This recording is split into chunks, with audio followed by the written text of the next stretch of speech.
welcome to Regina's Never Fail Recipes. Today I have a little guest at home. This is Irene, our little princess. She's my niece. She's studying in class 2. Because of this pandemic, her school is closed. So she's really missing her friends and teachers. Are you really missing your friends? Yes. Oh, you're really missing. Yeah. She's really missing her friends. Just to brighten up her mood, I have decided to cook her favorite snack.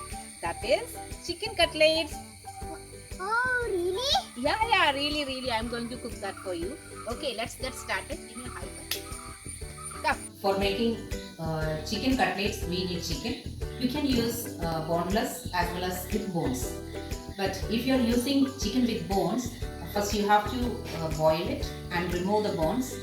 While boiling it, you have to be a little careful. That is, if you're using pressure cooker, you add little water, not much, little water, and then keep it on the high. When one whistle comes, sim it for 5 minutes.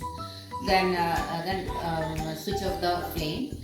Well, once the pressure releases, immediately you open the pressure cooker and transfer the content into a sieve. You should not lie in the broth. And the broth which you get, I can use it later for making soups or curries.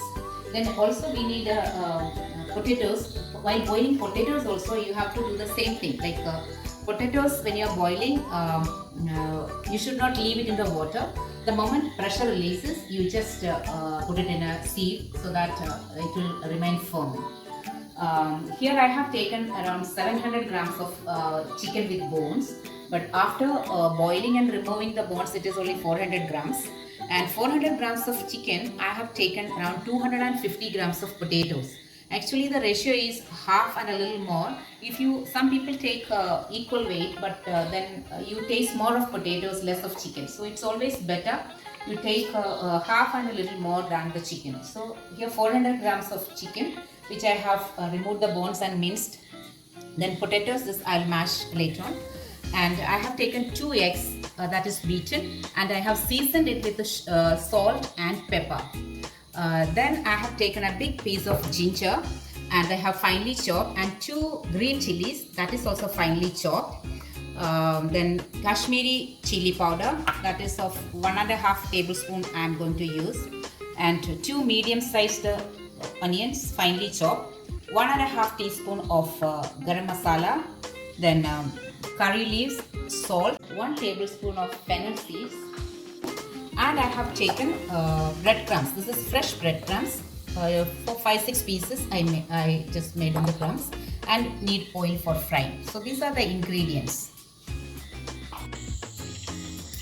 Okay, I have put 2 tablespoons of oil into it, and I put around 1 tablespoon of fennel seeds. This fennel seed is almost done, so I am putting ginger and green chili.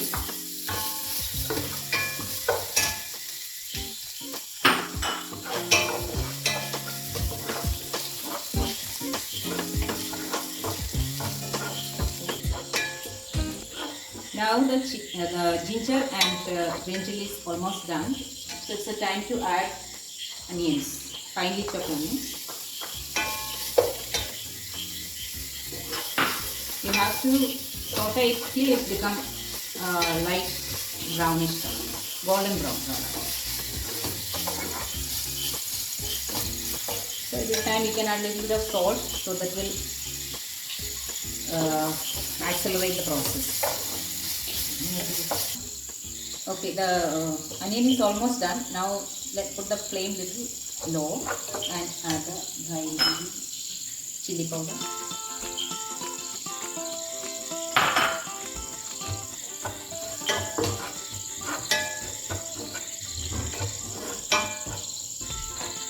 Now add chicken, minced chicken.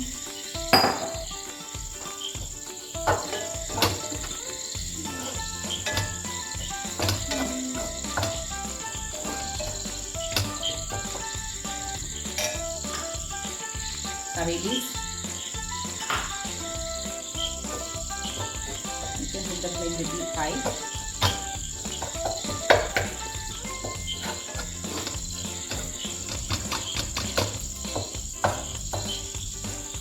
Okay, now it's the time to put garam masala.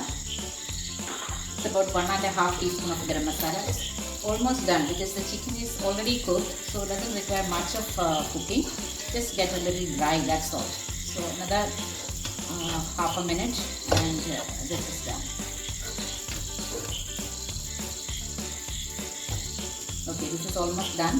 So now turn off the flame and wait for the ingredients to cool down to mix the potatoes.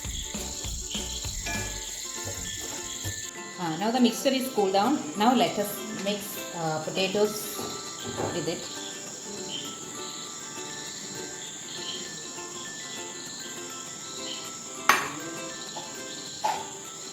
Once you mix the potatoes, please check the salt. If needed, you can put a bit more. And then take a small portion.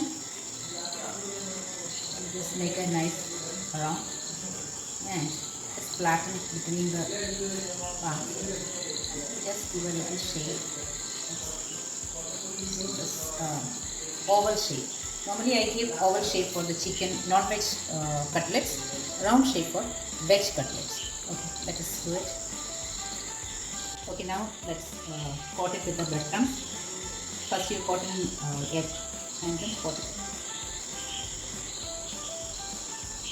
Nicely coat and just pat it so that extra crumbs will fall and the other will stick to it. Okay, all the cutlets have been coated with the breadcrumbs. Now we are going to fry it. So I got almost around 18 cutlets, not very big size, but medium size. Let's check whether the oil is done or not. Okay, now just pat it and then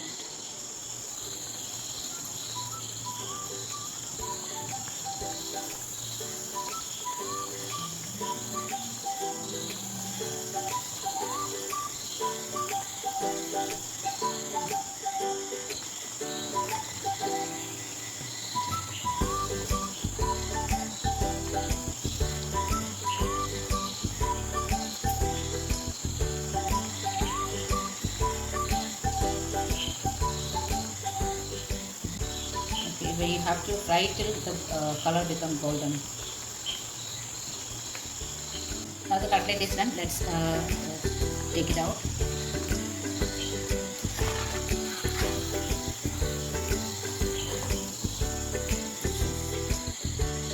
An absorbent paper.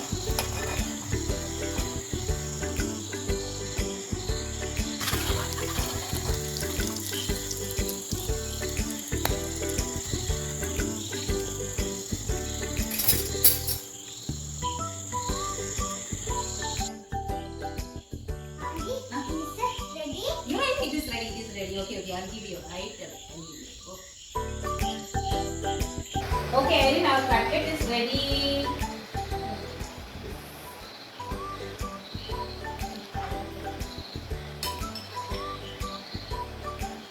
Taste and tell me how is it? How is it? Super. Okay, thank you. Thank you for watching. Like, share, subscribe. Subscribe.